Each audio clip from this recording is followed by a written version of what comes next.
Hello, my name is Rusty Ford. I'm a certified suicide prevention and intervention specialist in Washington State. I lead trainings all over the state, and but I also like to make these little videos to help people who may not have had any specific level of training. Today's video on when or to call 911, or if it's even appropriate to call 911, is applicable to both somebody who's had training, no matter what level of training that is, or somebody who just has a family member who is thinking about suicide. Now, 911, people think of connecting with the police or the fire department. And a lot of people, for various reasons, are concerned about calling the police. The thing is about 911 is they can connect you up with all kinds of services. And so, if a person is talking about suicide, then it's always appropriate to call 911. But, I say that at the same time, it can be not your first choice. Uh, Depending on just how serious they're thinking about ending their life at that particular time, it may be more appropriate just to get them in touch with a crisis center hotline. Whether some people call it a suicide hotline, but and they used to all be called that, but now they're called crisis centers, and you can look that up on any search engine. Type in the name of your town and you know, um, crisis center, and you'll find the number for your local chapter. And I mentioned that specifically because if you call the national hotline, they're just going to transfer you over to the local. And so instead of wasting, that transfer time, you can get in touch with your local much quickly. And so I suggest you put that on your phone. Uh, if you think you may ever talk to somebody, or you've got any family member that suffers with mental health issues, depression, anxiety, uh, or any diagnosable mental health condition, they're at a much higher risk for suicide. So having that number on your phone is handy. And just a quick note, the way I use that number on my phone is I ask him if they would like to talk to somebody at the uh, crisis center that they're very knowledgeable and they can help get them. And if they say yes, I say, well, can we call them from your phone? And I look up the number on my phone and dial it, tell the person that you know who I am, and that I'm with a friend that is thinking about ending their life with suicide. you know, um, and so they were uncomfortable calling, so I made the call, and I'm going to hand the phone over to them and let it take over. And then when it's the phone call is finished, we save that on their phone, so if they ever need it again. But uh, when you call 911, there's a proper way to do it. Uh, when you tell the person, I have a friend here I'm sitting with uh, that's thinking about suicide. Um, and you can ask questions like, who would be the best person to talk to? Uh, if the person, if you've talked to the person and they just say, sometimes I think about it, but they don't have any specific plan and there's no emergency, there's a lot of other things you can do. But if the person says, I'm really serious, if they say they've got a plan, they were thinking of ending their life today, or, uh, sometime during the week, then it's appropriate to find outside help. If you don't know how to talk them down and how to put them in connections with the people that can help them, then calling 911 is a very reasonable option. So when I call 911, I say that I'm here with a friend and they're thinking about ending suicide. Uh, I've got the numbers on my phone, so I wouldn't actually do this because I would just connect. I would say, is there a, a, a crisis response team that can come out? You know, uh, if they say no, I said, well, can you send out a crisis trained police officer or a mental health specialist police officer? most of the time when you do that, this police officer is going to show up in plain clothes. He may have a partner with him, you know, in a car, you know, parked halfway down the street, but you know, their training is to come in and help do an intervention. You know, uh, if the person is uh, you're dead serious about suicide, the person on the phone may send an officer, may recommend that she call an ambulance and take the person in for an evaluation. Now, an evaluation sounds like a scary thing, but it can be the difference between life and death. Uh, most people that the majority of people that go in for evaluation aren't kept for a 72-hour hold, but that's always a possibility. If they do the evaluation and think the person's at immediate risk of harming themselves, they will put them on that hold. And then sometimes, I don't know an exact number, half the time that they go on that 72-hour hold, if they're serious enough, you may find that this person then, is referred to a longer stay. Some of those are a voluntary stay, but if their crisis is serious enough, they, almost every state allows for, after the 72 hours for the person to be put in an inpatient system where they don't have a choice. But most of the time, by the time 72 hours and people have settled down, and they're given the option of staying for a longer treatment. But it's really important when you call 911 to make it absolutely clear that, the person is having a mental health crisis and they're thinking about suicide. And whatever option you want a suicide or a crisis trained police officer to come, or a mental health specialist police officer to come, because they'll come in and they've got the training to help you walk through it. Now, most of the time that police officer is going to get in touch with a family member, somebody who can stay with the person, somebody who can help them make a mental health appointment with a counselor and follow through. If the person doesn't have anything like anybody like that, or if the person is in much deeper crisis, then they may call for an ambulance and have them or transfer themselves to a local emergency room for the person to be evaluated. Now, there are other times that it's imperative that you call 911. If the person has a weapon of any type and they're saying, I'm going to end my life now,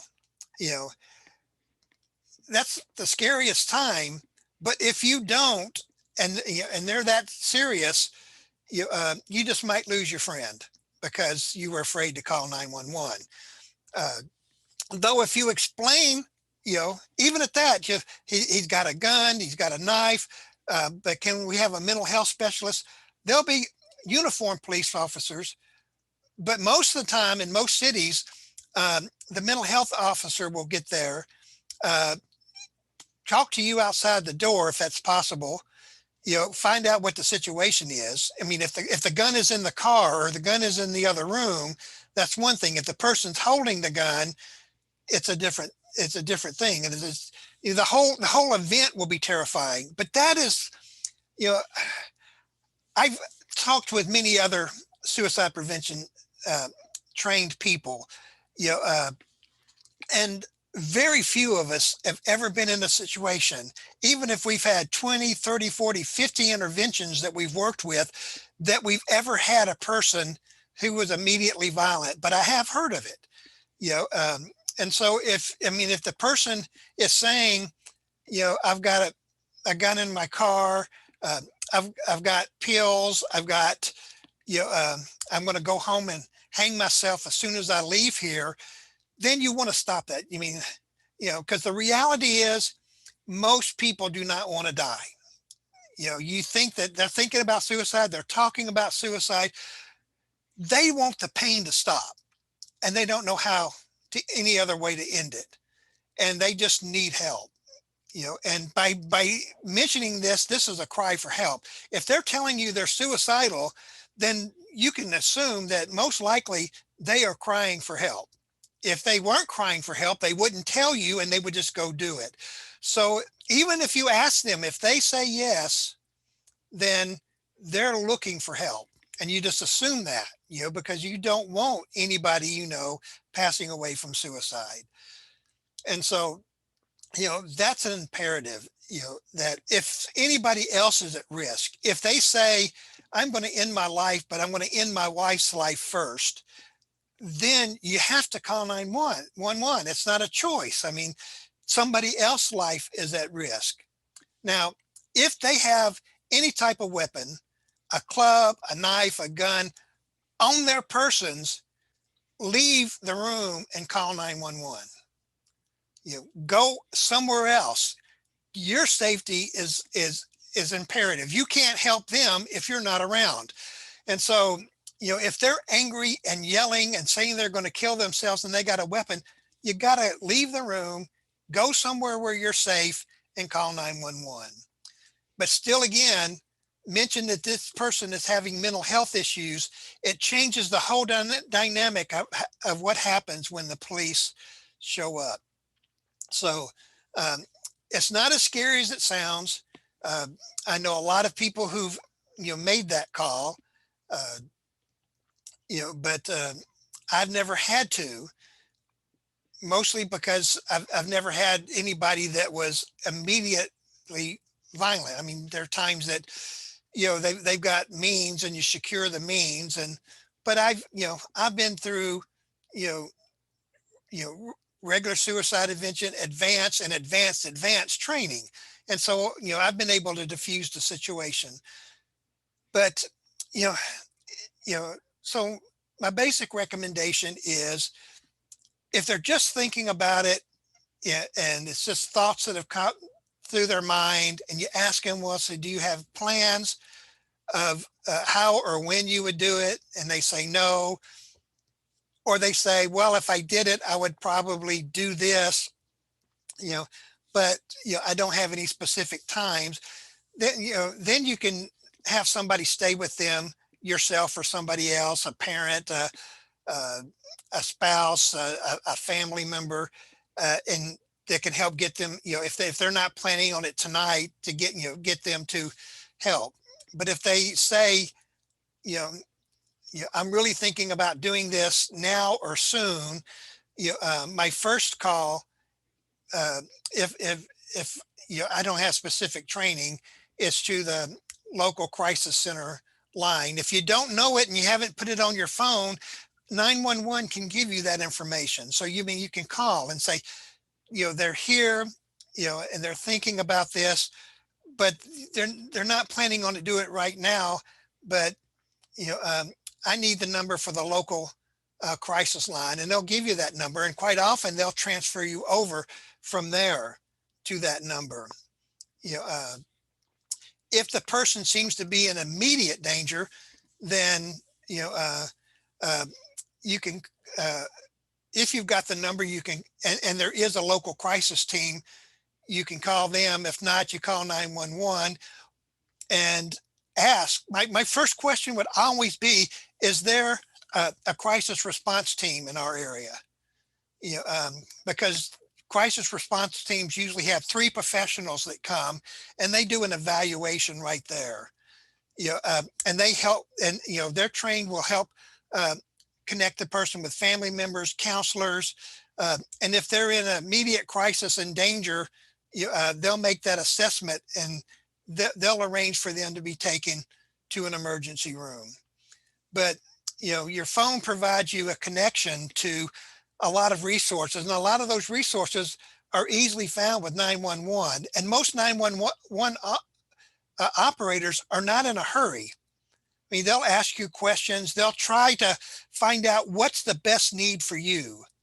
You know, and so if their response is no, we don't have a crisis team, but we can send a police officer, make sure that you specifically say, I want a mental health or crisis trained officer to come, because they've been through the advanced training, and they'll come and you're less likely that in that case to have a confrontational situation. They've, part of their mental health training, they also have, you know, uh, training in how to de-escalate a situation. So if the person is angry, you know, and talking about suicide, they have training in de-escalation.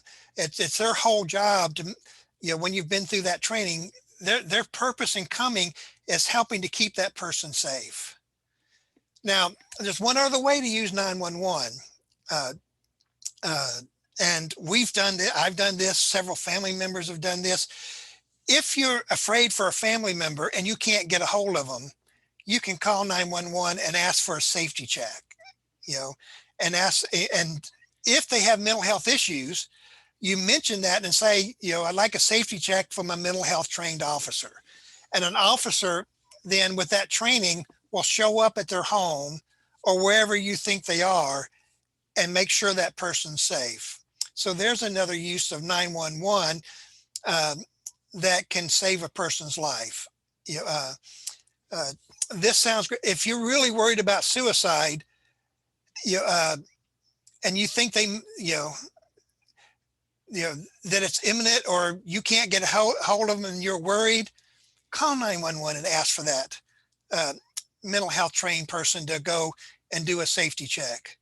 Because if you walk into the house and find them, it's much more traumatic. I have a very close family member that this year, had another family member call, and she went to the person's house and found that they had ended their life.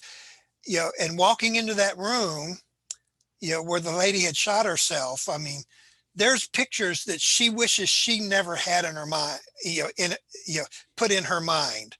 I mean, it's traumatic enough that she didn't do that. One of my best friends found his brother hanging when he went to do a safety check because he was concerned about his brother. These are things that you don't have to see. And so calling 911 when you're really worried about that, most of us don't think that police and firemen and, we do some about firemen and but we don't think that police are that concerned, but they really are. Police, I know a lot of policemen, and they, their goal is to make the community a safer place, and their goal is to make the individual safer. They don't want to go into a house, and cause problems. They want to go in the house and solve problems. So when you get that mental health trained officer coming in, they can make sure they're safe, and and if you think it's it may be a dangerous situation you don't want to walk into, you call for a safety check. If you're trying to get them on the phone, had a friend do that. They this lady who I mentioned shot herself. A family member of hers didn't show up for work, and she had another family member listed as a emergency contact, and they contact her, and both the work and this person tried over and over and over to get a hold of her. So they called for a safety check, and the police officer showed up, and the girl was a heavy sleeper and had just slept through all the phone calls. Or actually, she says she left her phone out in the car and she couldn't hear it. But, they used 911 to do a safety check because they were worried. And most of the time when you do a safety check, you're going to find out that the person is totally safe and it was unnecessary. But man, you always want to throw caution to the wind in this situation. If you think somebody's in danger, then you've got an obligation to try and save their life and try to, and so you may call it and they call, the officer get there, say, oh, I knocked on the door, they welcome me. We talked for a few minutes. They seem to be fine, but then you've got peace of mind, and so that's what, our community protection people are there for. They're there to help us in times of need. And so don't be afraid to call 911. But then again, don't do it hastily. If there's another option, yeah, and it's not an emergency situation, then I wouldn't call 911. You know, uh, I would leave that for, the times that you're talking to a family member. You ask them, are they thinking about suicide? And they're adamant. I'm going to end my life, and I'm going to do it today or tomorrow, and this is how I'm going to do it. Then you need help. You need, some professional help. You know, if you knew me or somebody like me, that you could call us. And we, anybody that's had the training that have had would be happy to come over and talk with a person. And so in a sense, 911 is maybe not a last ditch effort, but it's not the first choice you make. Uh, if you can keep this person safe without it. But I hope this is, helpful about when and when not to call 911.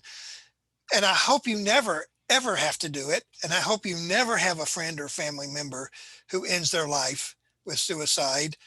You know, um, I've had the experience, and I don't want you to have it. I wish I didn't have it. I wish on my sister's side, I mean, I knew she was suicidal. We tried to get her help, and she refused the help. And most people I know have not refused the help, and they've gone to live full and happy lives because somebody intervened. So be willing to be there for your friends and family. And if you need to, don't be afraid to call 911, but do it wisely and make sure you ask what kind of service, resources are available in the community, and uh, and then if it comes down to a police officer, make sure that they're mental health or crisis trained. I wish you the best and a full and happy life.